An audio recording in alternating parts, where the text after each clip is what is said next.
Dear Esther, the gulls do not land here anymore. I've noticed that this year they seem to shun the place. Maybe it's the depletion of the fishing stock driving them away. Perhaps it's me. When he first landed here, Donnelly wrote that the herds were sickly and their shepherds the lowest of the miserable classes that populate these Hebridean islands.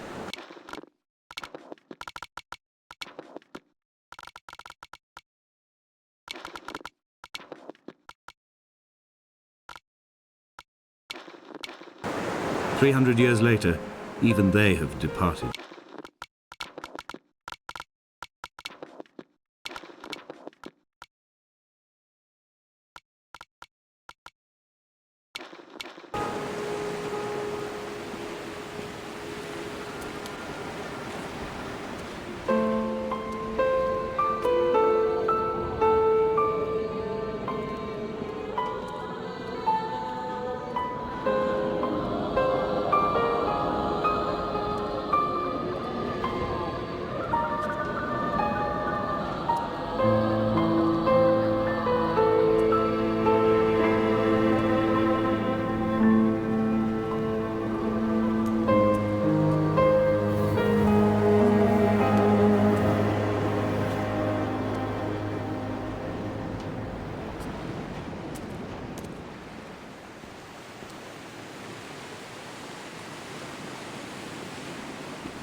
Donnelly reported the legend of the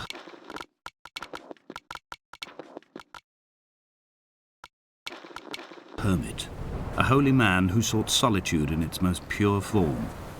Allegedly, he rode here from the mainland in a boat without a bottom, so all the creatures of the sea could rise at night to converse with him. How disappointed he must have been with their chatter. Perhaps now, when all that haunts the ocean is the rubbish dumped from the tankers, he'd find more peace. They say he threw his arms wide in a valley on the south side and the cliff opened up to provide him shelter. They say he died of fever 116 years later. The shepherds left gifts for him at the mouth of the cave, but Donnelly records they never claimed to have seen him. I have visited the cave and I have left my gifts, but like them, I appear to be an unworthy subject of his solitude.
When you were born, your mother told me, a hush fell over the delivery room. A great red birthmark covered the left side of your face. No one knew what to say, so you cried to fill the vacuum. I always admired you for that you cried to fill whatever vacuum you found. I began to manufacture vacuums just to enable you to deploy your talent. The birthmark faded by the time you were 6 and had gone completely by the time we met, but your fascination with the empty and its cure remained.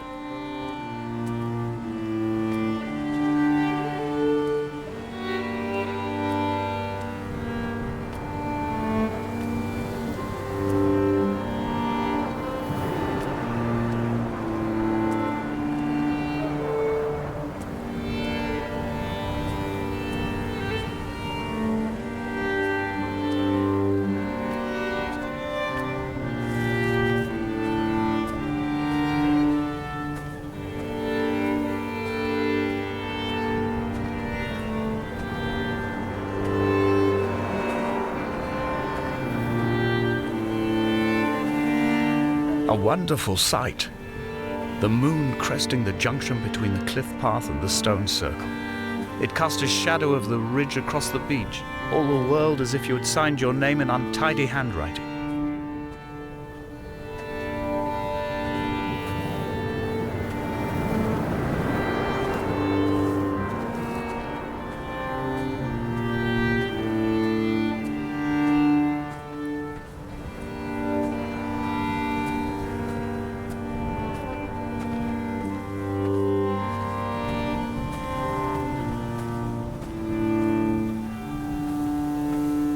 When someone had died or was dying, or was so ill they gave up what little hope they could sacrifice, they cut parallel lines into the cliff, exposing the white chalk beneath.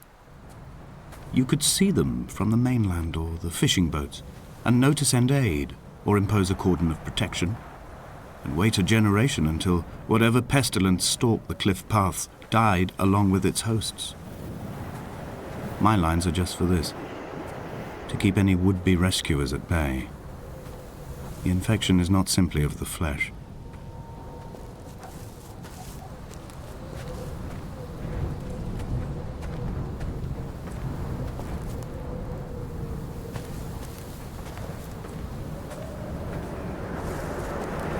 I quote directly, a motley lot with little to recommend them. I have now spent 3 days in their company. That is, I fear, enough for any man not born amongst them. Despite their tedious inclination to quote scripture, they seem to me the most God-forsaken of all the inhabitants of the outer isles. Indeed, in this case, the very gravity of that term, forsaken by God, seems to find its very apex. It appears to me that Donnelly, too, found those who wander this shoreline to be adrift from any chance of redemption. Did he include himself in that, I wonder?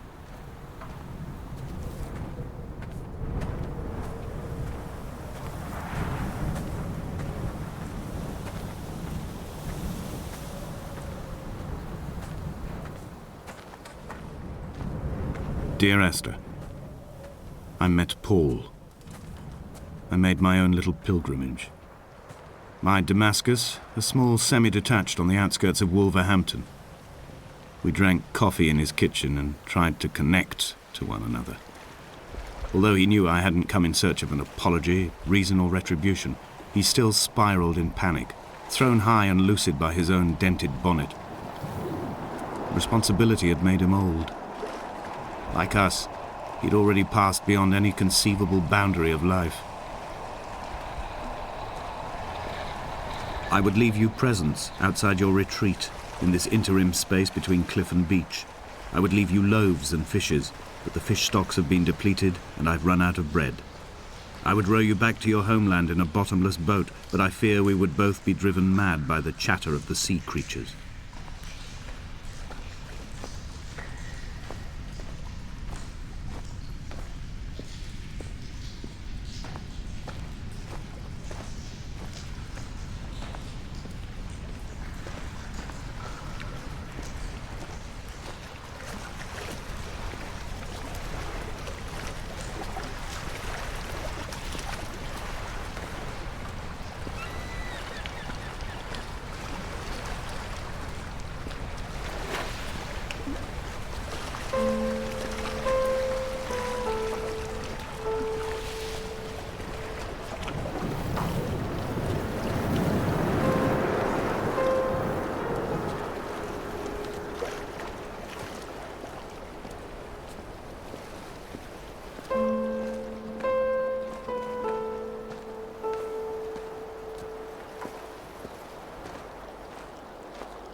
I dreamt I stood in the center of the sun, and the solar radiation cooked my heart from the inside.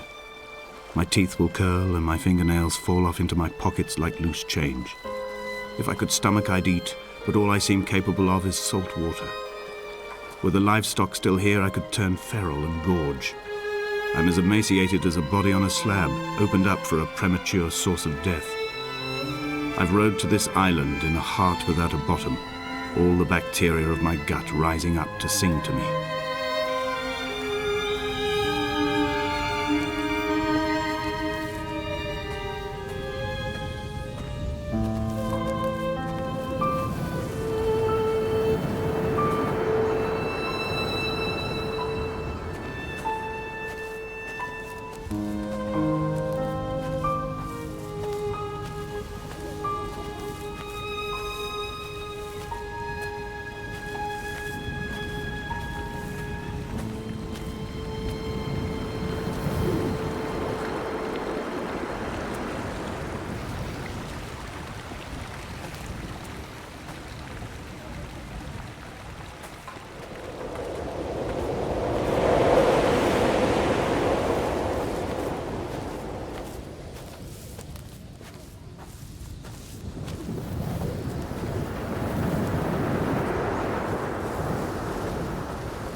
Dear Esther, I have now driven the stretch of the M5 between Exeter and Bristol over 21 times. But although I have all the reports and all the witnesses and have cross-referenced them within a millimetre using my Ordnance Survey maps, I simply cannot find the location. You'd think there would be marks to serve as some evidence. It's somewhere between the turn-off for Sanford and the welcome brake services. But although I can always see it in my rear-view mirror, I have as yet been unable to pull ashore.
It's only at night that this place makes any sluggish effort at life. You can see the buoy and the aerial. I've been taking to sleeping through the day in an attempt to resurrect myself. I can feel the last days drawing upon me. There's little point now in continuation. There must be something new to find here. Some nook or some cranny that offers a perspective worth clinging to. I've burnt my bridges. I've sunk my boats and watched them go to water.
I had kidney stones and you visited me in the hospital. After the operation, when I was still half submerged in anesthetic, your outline and your speech both blurred. Now my stones have grown into an island and made their escape, and you have been rendered opaque by the car of a drunk.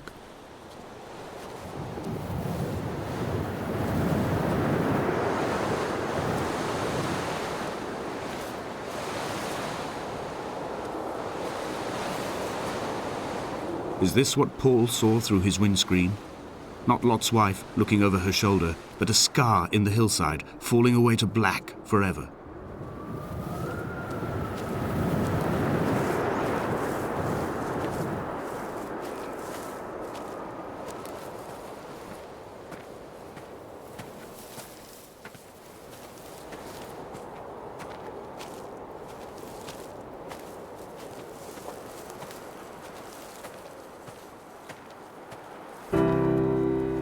I've begun my ascent on the windless slope of the western side. The setting sun was an inflamed eye squeezing shut against the light shone in by the doctors. My neck is aching through constantly craning my head up to track the light of the aerial. I must look downwards, follow the path under the island to a new beginning.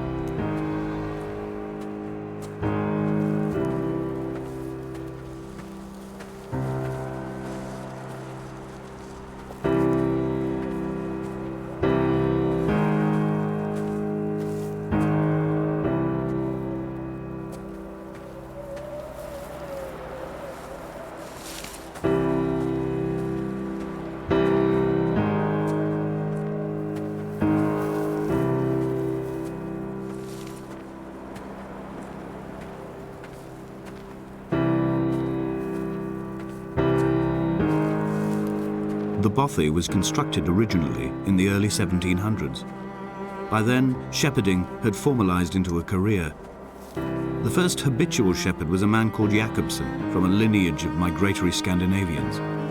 He was not considered a man of breeding by the mainlanders. He came here every summer whilst building the bothy, hoping eventually that becoming a man of property would secure him a wife and a lineage. Donnelly records that it did not work. He caught some disease from his malcontented goats and died 2 years after completing it. There was no one to carve white lines into the cliff for him either.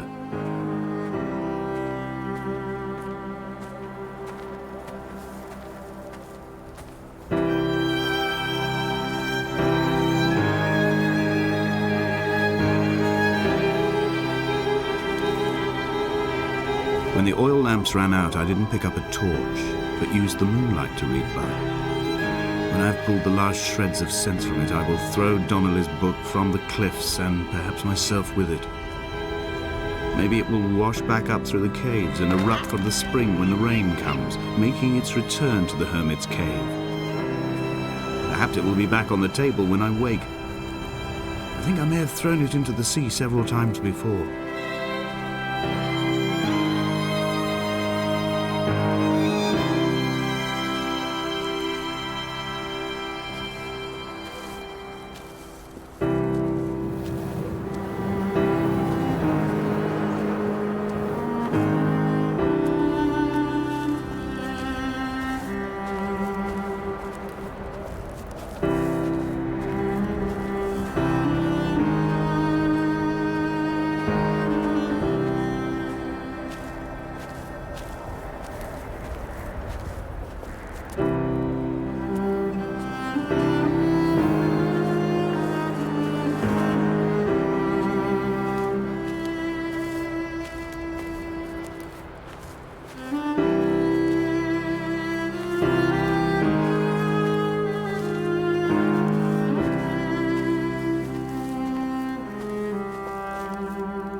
He left his body to the medical school and was duly opened out for a crowd of students 21 days after his passing. The report is included in my edition of his book. The syphilis had torn through his guts like a drunk driver, scrambling his organs like eggs on a plate. But enough definition remained for a cursory examination, and, as I suspected, they found clear evidence of kidney stones. He's likely to have spent the last years of his life in considerable pain. Perhaps this is the root of his laudanum habit. Although its use makes him an unreliable witness, I find myself increasingly drawn into his orbit.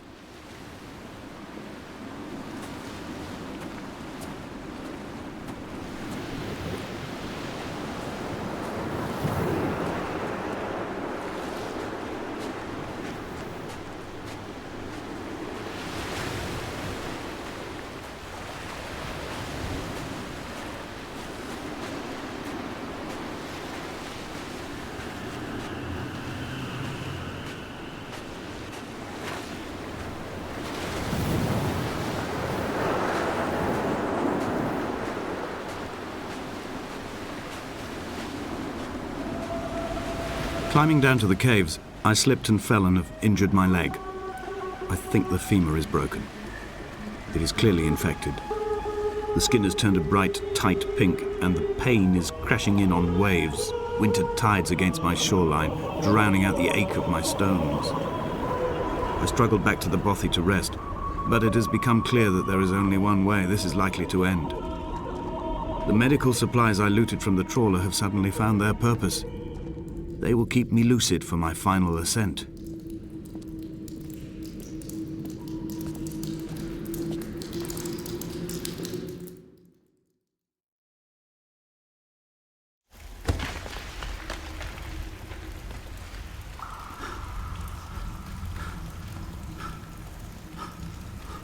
From here, this last time, I have understood there is no turning back.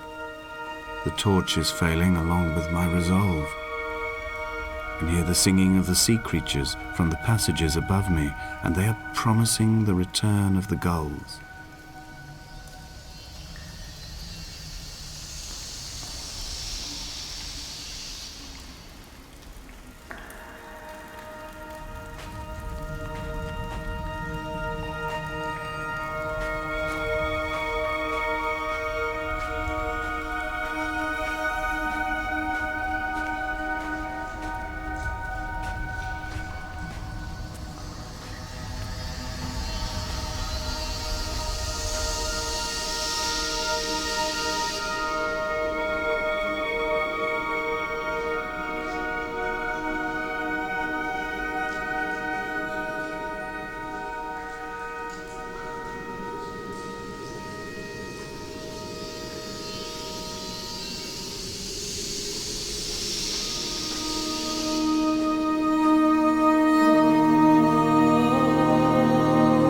first saw him sat by the side of the road. I was waiting for you to be cut out of the wreckage. The car looked like it had been dropped from a great height.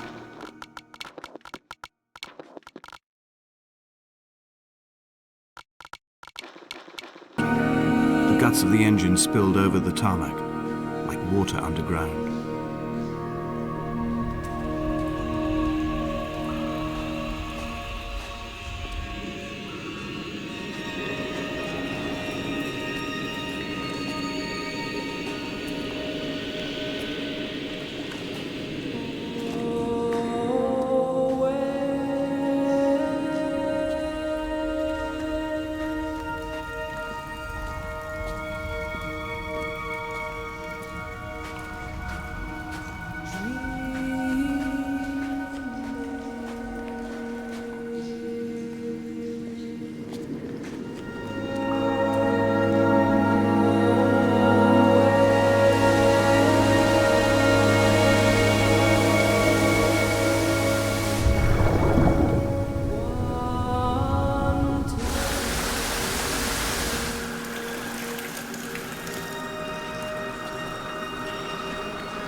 Traversing my own death throes. The infection in my leg is an oil rig that dredges black muck up from deep inside my bones. I swallow fistfuls of diazepam and paracetamol to stay conscious.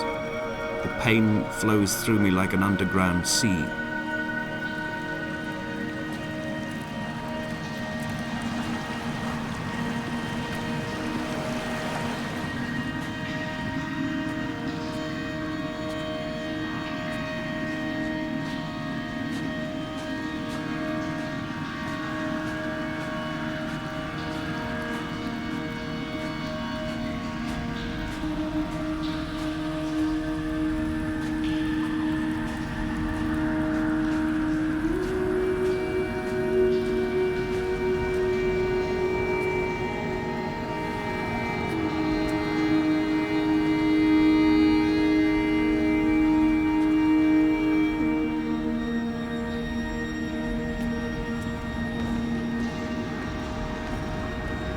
I will hold the hand you offered to me, from the summit down to this well, into the dark waters where the small flowers creep for the sun.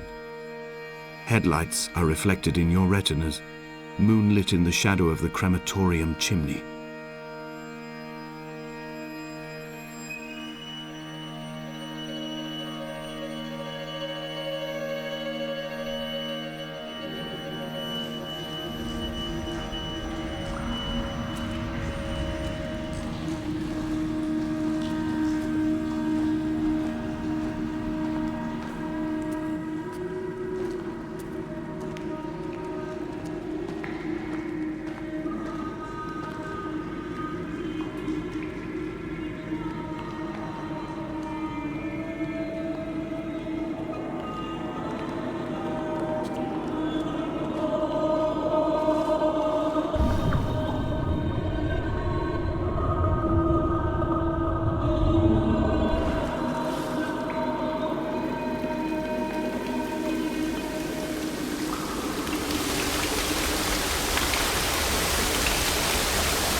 sat here and watched two jets carve parallel white lines into the sky. They charted their course, and I followed them for 21 minutes until they turned off near Sanford and were lost. If I were a gull, I would abandon my nest and join them. I would starve my brain of oxygen and suffer delusions of transcendence. I would tear the bottom from my boat and sail across the motorways until I reached this island once again.